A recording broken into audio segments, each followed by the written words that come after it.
अस्सलाम वालेकुम। मैं शहनाज रहमत कोलकाता से एक गज़ल पेश कर रही हूँ, समाअत फरमाइए। गम से रंजूर ज़िंदगी क्यों है, गम से रंजूर ज़िंदगी क्यों है, धुंधली धुंधली ये चांदनी क्यों है। गम से रंजूर ज़िंदगी क्यों है, धुंधली धुंधली ये चांदनी क्यों है।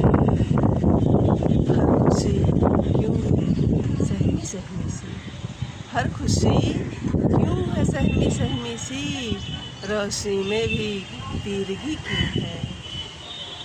क्या हुआ है ये आज रिश्तों को, क्या हुआ है ये आज रिश्तों को, कल जो अपना था अजनबी क्यों है। फूल चेहरे नहीं रहे महफूज, फूल चेहरे नहीं रहे महफूज, शिद्दत जुल्म दायमी क्यों है।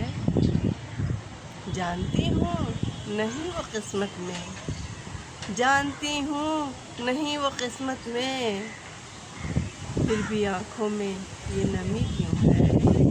और आखिरी से समाअत फरमाइए।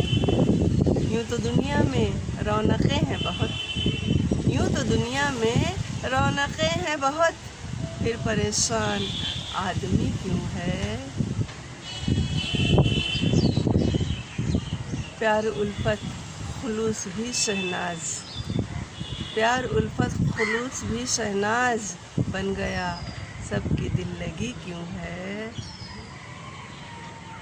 गम से रंजूर ज़िंदगी क्यों है, धुंधली धुंधली ये चांदनी क्यों है। आदाब।